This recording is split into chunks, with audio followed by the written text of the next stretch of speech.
Hello viewers, তোমরা সবাই কেমন আছো? আশা করি ভালো আছো। তোমাদের ভালোবাসায় আমরাও খুব ভালো আছি। তো এই ভিডিওটা হচ্ছে আমরা যখন কোয়ার্টারে গেছিলাম মধ্যপ্রদেশে আমার হাজব্যান্ডের কাছে। আমার হাজব্যান্ড গেছিলো 3 মাসের জন্য ট্রেনিং সেন্টারে। তো আমাদের আর কি নিয়ে গেছিলো। তারপরে আমরা ওখান থেকে গেছিলাম ঘুরতে দিল্লি, আগ্রা, তাজমহল দেখতে। তো যাই হোক, আমরা বেরিয়েছিলাম হচ্ছে সকালবেলা ওই ভোর 6:30টার সময়। তো এখন আর কি গোপালকে নিয়ে টোটো করে বেরিয়ে পড়েছি তাজমহল দেখার উদ্দেশ্যে। আর গিয়েছিলাম হচ্ছে আমাদের ফ্যামিলি আর একটা ফ্যামিলি, আমার হাজব্যান্ড, আমার মেয়ে, আর একটা দাদা আর একটা দিদিভাই, আর একটা হচ্ছে ছোট্ট একটা পুচকি। তো দুই ফ্যামিলি মিলেই গেছিলাম। এই যে আমরা ফাইনালি পৌঁছে গেছি আগ্রা তাজমহল দেখার উদ্দেশ্যে ওই ছোট্ট রাস্তাটায়। তো এই রাস্তাটার মধ্যে কোনো গাড়ি যানবাহন চলাচল করে না। তারপরে আর কি তাজমহল দেখার জন্য একটা টিকিট কেটে নিয়েছি, দেখতেই পাচ্ছ কয়েনের মতো। তো আমার হাজব্যান্ড এসে আবার রিটার্ন করে আবার হাজব্যান্ডকে বেরিয়ে যেতে হলো, কারণ হচ্ছে ও একটা হেডফোন নিয়ে এসেছিলো। তো এই হেডফোনটা হচ্ছে অ্যালাউ নেই, তার জন্য হেডফোনটা রাখার জন্য ও আবার বাইরে গেল। তারপর আবার অন্য গেট দিয়ে আবার আসবে। তো দেখো, এই যে এসে খুব ভালো লাগছে। এমন কোনো দিন নেই যে এখানে লোকজন আসে না, রোজ দিন আসে পর্যটকরা ভিডিও শ্যুট করতে। সেরকম অ্যাকচুয়ালি ভিডিও শ্যুট করার কোনো নিয়ম নেই। আর এখানে আসলেই অটোমেটিক টাওয়ার আর পায় না, মানে কোনো রকম কোনো নেট কানেকশান নেই, ভিডিও করা যায় না, নেট কানেকশান বন্ধ করে দেয়। আর এই যে দেখো, আমি একা একা ভয়ে ভয়ে ভিডিও করছিলাম, যেহেতু আমি গেছিলাম হচ্ছে বাইরে ঘুরতে। তো একটু ভয় ভয় করে, এরকম সচরাচর তো সেরকমভাবে কোথাও যাই না। তো ভীষণ ভয় করছিল যে ফোনটা যদি চুরি হয়ে যায়। তো যাই হোক, অনেক শখ করে ফোনটা কিনেছি। অনেকের কাছে হয়তো এই ফোনটা কোনো ব্যাপারই না, কিন্তু আমার কাছে অনেক কিছু। বিশ্বাস করো, অনেক দিনের স্বপ্ন ছিল যে একটা আইফোন। তো তার জন্যই আর কি আইফোনটা নিয়েছিলাম। আইফোন হচ্ছে 14 নিয়েছিলাম আমি। তো আমার হাজব্যান্ড হচ্ছে আমার মেয়েকে সামলাচ্ছিল, আমাকে বলছিল শম্পা তুমি যতটুকু যা পারো ভিডিও করো, আর আমি হচ্ছে আমার মেয়েকে দেখে রাখি, নয়তো ভিড়ের মধ্যে যদি কোথাও চলে যায়। তো যাই হোক, আমার একটু ভয় ভয় করছিল, তার মধ্যে পেছন পেছন আর কি একটু আধটু ভিডিও করছিলাম। আর দেখো, এই যে কাজগুলো করেছে, এই কাজগুলো এত নিখুঁত, মানে ধারণার বাইরে। এখনকার দিনের কোনো মিস্ত্রি এত সুন্দরভাবে কাজ করতে পারবেই না। তো দেখো, এই যে ফাইনালি আমরা তাজমহলটা দেখতে পেলাম। আশা করি তোমাদেরও খুব ভালো লাগবে। আমার তো ভীষণ ভীষণ ভালো লেগেছে। সত্যি কথা বলতে আমি কখনো স্বপ্নেও ভাবতে পারিনি যে আমি আমার চোখ দিয়ে তাজমহল দেখতে পারবো। আমি ভীষণ অবাক হয়ে যাচ্ছিলাম যখন আমি চোখ দিয়ে দেখলাম।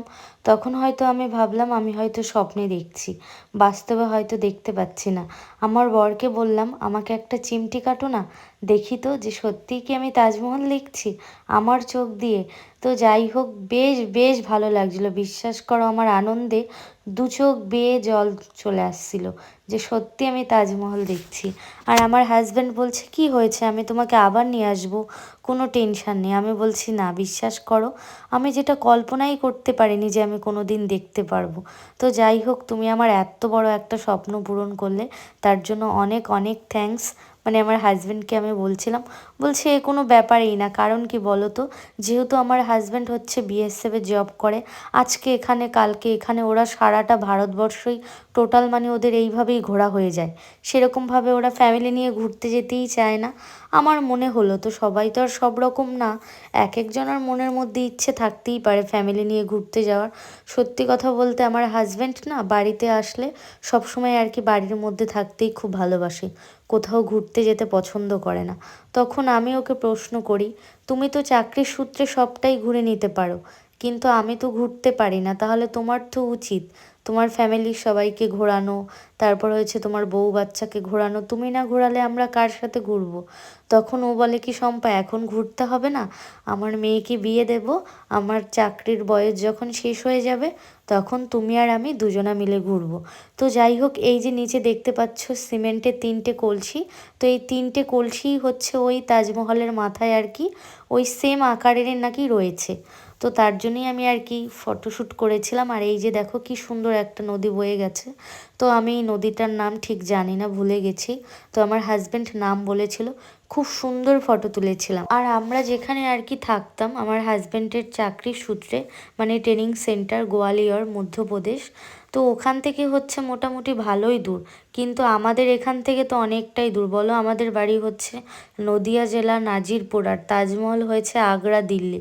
অনেকটাই টাইম লাগবে। তো সেই তুলনায় আমরা যেখানে আর কি থাকতাম সেখান থেকে খুবই কাছে বলতে ওই 8-9 ঘন্টা, তাও একদিনের মধ্যে দুটো জিনিস কভার করতে হবে। এক হচ্ছে তাজমহল, এক হচ্ছে বৃন্দাবন ধাম। তো তাজমহলে যেই ভীষণ লেট হয়ে গেছে, যেহেতু এক জায়গায় গেলে তো তাড়াহুড়ো করে আসা যায় না বলো, হয়তো আজকে এসছি পরে আবার নাও আসতে পারি, তাই না? তো যাই হোক, আর এই সমস্ত জায়গায় কিন্তু বারবার করে আসা হয় না। যতই গল্প দিক না কেন আমার হাজব্যান্ড পরে নিয়ে আসবো, ওই পরে মানে পরেই থেকে যায়। তো তারপরে আমি ভাবলাম যেহেতু তাজমহল দেখতে এসেছি, তো তাজমহল যেখানটায় দেখতে এসেছি ওখান থেকে মোটামুটি 2 ঘন্টা দূরত্বর পর রয়েছে বৃন্দাবন ধাম। তো আমি আমার হাজব্যান্ডকে বললাম যত রাত হয়ে যাক না কেন আমি বৃন্দাবন ধাম দেখেই বাড়ি যাব। আমার হাজব্যান্ড বলছিল যে না, কালকে তোমার ক্লাসে যেতে হবে, চলো বাড়ি ফিরে যাই, আমরা পরে আসব। আমি বললাম যে না, আর বেশি দিন তো ছুটি নেই, আমরা তো চলে যাব বাড়িতে, তখন আর দেখা হবে না, প্লিজ তুমি আমার এই ইচ্ছেটা তো পূরণ করো। তো সত্যি কথা বলতে আমার হাজব্যান্ড যেতেই চায়নি। তো দেখো এই যে আমরা এখন খেয়ে দিয়ে নিচ্ছি রাত্রের খাবার খেয়ে আর কি। বর বলছে চলো চলে যাই কোয়ার্টারে, পরে যাব। আমি বললাম যে না, আমি বৃন্দাবন ধাম দেখবো, তবেই আমি বাড়ি ফিরে যাব। তো যাই হোক, বরকে অনেক রিকোয়েস্ট করলাম, কান্নাকাটি করলাম, তারপরে ফাইনালি আমরা টোটো করে যাচ্ছি হচ্ছে বৃন্দাবন ধাম। সত্যি অনেক অনেক দিনের ইচ্ছে পূরণ হবে। সব দিন আমি শুধু ফোনের মধ্যেই দেখতাম, বললাম না, আমি কখনো স্বপ্নেও ভাবতে পারিনি যে সত্যি বৃন্দাবন ধাম দেখতে পাবো। বিশ্বাস করো, আমি এখন ভিডিওটা এডিট করছি আর আমার চোখ দিয়ে জল বেরিয়ে যাচ্ছে। সত্যি হয়তো কোনো আমি একটা জন্মে ভালো কাজ করেছিলাম, তার পুণ্যফল পেয়েছি, যে সত্যি আমি বৃন্দাবন ধাম দেখতে পেয়েছি। আবার ইচ্ছে আছে আমি আসব, সত্যি খুব তাড়াতাড়ি যাব। এত সুন্দর জায়গা না, আমি সেরকম কিছুই ভিডিও শ্যুট করতে পারিনি, আর খুব তাড়াহুড়োর মধ্যে দিয়ে পৌঁছেছিলাম। আর নয়তো বৃন্দাবন ধাম হচ্ছে মোটামুটি ওই 8টা, 8:30টার সময় আর কি বন্ধ করে দেয়। আর আমরা যেই দিন গেছিলাম সেই দিন ছিল হচ্ছে প্রচণ্ড পরিমাণে ভিড়। 2023 সালের ডিসেম্বরের হচ্ছে 31শে ডিসেম্বর, মানে কি বলবো, একদম লাস্টের দিন। তাও একমাত্র আমার রিকোয়েস্টের জন্যই আর কি সবাই গেছিল। আর এই যে গোপু সোনা, এটা হচ্ছে একটা দিদিভাই, আর এটা হচ্ছে একটা দাদাভাই। আর এই যে দেখো আমার হাজব্যান্ড হচ্ছে তাকিয়ে তাকিয়ে দেখছে। আর আমার সোনাটাকে দেখেছো? আমার সোনাটা কত আনন্দ, এক ফোঁটাও কোলে উঠতে চাইছে না, বলে না মা, তোমার কষ্ট হয়ে যাবে, চলো আমি হেঁটে হেঁটেই যাই। আর আমার হাজব্যান্ড বলছে সত্যিই তোমাকে খুব সুন্দর লাগছে শম্পা। তো আমি ভীষণ রিকোয়েস্ট করে বললাম আমার হাজব্যান্ডকে যে তুমিও পড়ো। ও বলছে যে না, এইবার এই মাতাজিরা আমাদের তিলকগুলো কেটে দিয়েছে, এবার আমার হাজব্যান্ড বলছে তোমরা তো এমনি এমনিই কেটে দিয়েছো, তাহলে আমরা টাকা দেবো না। আর কি মজা করছিল। তো সে কি আর করা যায়। তো যাই হোক, তারপরে টাকা দিয়ে দিল। আর আমরা হচ্ছে এখন সামনের দিকে এগোচ্ছিলাম। আর এই যে দেখো কি মিষ্টি লাগছে বলো আমাকে, তাই না? বিশাল টেনশানে আছে। আমার হাজব্যান্ড বলছে আজকে রাতের মধ্যেই হচ্ছে আমাদের কোয়ার্টারে ফিরে যেতে হবে, কালকেই রয়েছে আমাদের ক্লাস, একদিনও বন্ধ করা যাবে না, অফিসাররা ভীষণ বকাবকি করবে। তো যাই হোক, তারপর আর কি সামনের দিকটায় যাচ্ছি। এখন একটু তাও লোক কম হচ্ছে এই দিকটায়, ওই দিকে তো ভীষণ ভীষণ লোক, মানে অনেকেই এসে হচ্ছে থাকছে এখানে হোটেল ভাড়া করে, 1 দিন 2 দিন থেকে তারপর আর কি যাচ্ছে। তাহলে বেশ ভালো লাগে, সমস্ত কিছু ঘুরে দেখানো যায়। আর এই যে দেখো আমি প্রবেশ করেছি বৃন্দাবনের ভেতরে, সত্যি খুব ভালো লাগছে। জয় রাধে রাধে। তোমরা যারা আমার ভিডিওটা দেখছো অবশ্যই কিন্তু কমেন্ট বক্সে কমেন্ট করে জানিও। আর সত্যি কথা বলছি, একটা কথা বলছি, কেউ খারাপ ভেবো না, তাজমহলে যদি লোক হয় মোটামুটি 1000 লোক, আর হচ্ছে বৃন্দাবনে হয়েছে তার 3 গুণ লোক বেশি, মোটামুটি হচ্ছে ওই 10,000 লোকের মতো, মানে এত পরিমাণে লোক। তাজমহলও খুব সুন্দর দেখতে, বৃন্দাবনও খুব সুন্দর দেখতে। আমি কোনো ধর্মকে ছোট করছি না। এইবার অনেকেই কমেন্ট করতে পারো যে দিদি তুমি নিজের হয়ে কথা বলছো, এরকমটা কিছুই না। সত্যি কথা বলতে দুটো জিনিসই খুব সুন্দর দেখতে, অসাধারণ।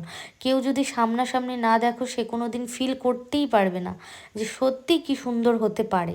তো যাই হোক, ভিতরটা তো অপূর্ব সুন্দর। বললাম না, ওই যে টেনশান আর ভয় কাজ করছিল। এক ছিল হচ্ছে গলায় সোনার মালা, আর এক ছিল হচ্ছে আমার ছোট্ট একটা বেবি। তার মধ্যে ছিল প্রচুর পরিমাণে ভিড়, যেহেতু ছিল 31শে ডিসেম্বর, মানে লাস্ট বছরের। তো স্বাভাবিক সবাই ঘুরতে এসেছিল, তার জন্য আর কি সেরকমভাবে কিছুই ভিডিও শ্যুট করতে পারিনি। তার মধ্যে যতটুকু যা পেরেছি তোমাদের সঙ্গে শেয়ার করলাম। তো স্টোরেজ ফুল হয়ে গেছিলো, আমি ভাবছিলাম যে এই ভিডিওগুলো ডিলিট করে দেবো। সত্যি কথা বলতে আমি ভিডিওগুলো ডিলিট করতে পারছিলাম না, আমার মনের ভেতরে যেন একটু কেমন হচ্ছিল। তো যাই হোক, আমি ভাবলাম তোমাদের সঙ্গে শেয়ার করি, যারা আমার নতুন বন্ধুরা রয়েছে, পুরনো বন্ধুরা যারা, তারা তো তোমরা দেখেছো, তো নতুন বন্ধুদের জন্য আর কি আমি একটু শেয়ার করলাম। অবশ্যই তোমরা কমেন্ট বক্সে কমেন্ট করে জানিও যে বৃন্দাবন ধামটা তোমাদের কেমন লাগলো। বিশ্বাস করো, যদি দিনের বেলা হতো না, অসাধারণ অসাধারণ, মানে নিজের চোখ দিয়ে দেখেছি তো, সত্যি এর থেকে আর সুন্দর কিছু হতেই পারে না পৃথিবীতে, যে এত সুন্দর আমার কাছে লেগেছে। হয়তো পৃথিবীতে নেই কেন, অনেক সুন্দর সুন্দর জায়গা আছে, কিন্তু বিশ্বাস করো বৃন্দাবন ধামটা মনে হচ্ছে আমার চোখে লেগেই রয়েছে, মানে এত সুন্দর এত সুন্দর, ধারণার বাইরে। আর আমার হাজব্যান্ড তো বাইরে দাঁড়িয়ে ছিল, ব্যাগ টলি, তারপর আমাদের সঙ্গে গপু এসেছিলো, সব কিছু দিয়ে মেয়েকে দিয়ে। তো আমার হাজব্যান্ড বলছিল তুমি যাও, আমি আমার মেয়েকে ছাড়বো না এই ভিড়ের মধ্যে। আমি বললাম যে না, দেখো এই যে এসছে আমার মেয়ে, আবার কবে না কবে আসে, একবার তোকে ভেতর থেকে রাধাকৃষ্ণের দর্শন করিয়ে নিয়ে আসি। তার জন্য আমি আবার ছুটতে ছুটতে এসে আমার মেয়েকে নিয়ে এসেছিলাম দর্শন করাতে। আমার মেয়ে এসে বলছে মা কি সুন্দর, ছোট মানুষ তো তাও ওর এত ভালো লেগেছে। আর এই যে দেখো কি সুন্দর দোলনা খাচ্ছে রাধা আর কৃষ্ণ, অসাধারণ, সত্যি খুব খুব ভালো লেগেছে। ভিডিওটা যদি ভালো লেগে থাকে অবশ্যই কিন্তু তোমরা লাইক কমেন্ট শেয়ার করবে। আর তোমরা কি কি টাইপের ভিডিও দেখতে চাও, কোন ধরনের ভিডিও দেখতে চাও, অবশ্যই কমেন্ট করে জানাও, আমি সেই টাইপেরই ভিডিও তোমাদের সঙ্গে শেয়ার করব। তো যাই হোক, তারপরে ভাবলাম যে কোনো একটা রেস্টুরেন্টে যেয়ে কিছু হালকা কিছু টিফিন করে নিই। তখন বেজেছিল মোটামুটি হচ্ছে রাত ওই 12:30টার মতো। আমার হাজব্যান্ড আর কি বিরক্ত হয়ে যাচ্ছিল, ওর একটাই টেনশন যে কালকে 10টার মধ্যে যে আমার ক্লাস করতেই হবে, যদি একটু লেট হয় তাহলে আমার আর উপায় নেই। তো যাই হোক, আমাকে বলছে এইবার একটু ভিডিও করা বন্ধ করো, বাড়িতে যে ভিডিও করবে, এখন আর ভিডিও করতে হবে না। বুঝতে পারছি ও একটু টেনশান আছে। তো আমি ওকে বলছিলাম আমি চাই না দেখো তুমি আমার জন্য বকা খাও, আমরা ঠিক সাবধানে পৌঁছে যাব, তুমি কোনো রকম কোনো টেনশান করো না। তো আমরা এখন যাচ্ছি হচ্ছে বৃন্দাবন স্টেশন। তো সেখানটায় আর কি পৌঁছে গেছি, মথুরা স্টেশন না বৃন্দাবন যেন। তো যাই হোক, আমি নামটা ভুলে গেছি। তো এখানে এসে দেখছি অনেকেই আর কি অপেক্ষা করছে ট্রেনের জন্য, কারো ট্রেন চলে গেছে, কেউ ট্রেন পায়নি, মানে কালকে যাবে ভাবা যায়। তো আমাদের ট্রেন ছিল আর একটু পরেই। আর এই যে দেখো মেয়ে আমার ঘুমিয়ে পড়েছে। তো আমার হাজব্যান্ড বলছিল যে তাজমহল দেখে যদি বাড়ি চলে যেতাম তাহলে সুন্দরভাবে পৌঁছে যেতাম। আর এখন দেখো তো কি অবস্থা। আর এই যে দেখো আমি চাদর মুড়ো দিয়ে রয়েছি, মানে এত পরিমাণে ভিড় ছিল গো, ধারণার বাইরে। তো যাই হোক, এখন আর কি ভোর হয়ে গেছিলো, ওই 5:30টার মতো আমরা পৌঁছে গেলাম ডাবরা স্টেশন। তো এখানেই ভিডিওটা শেষ করছি, আর বেশি একটা বড় করব না। সবাই ভালো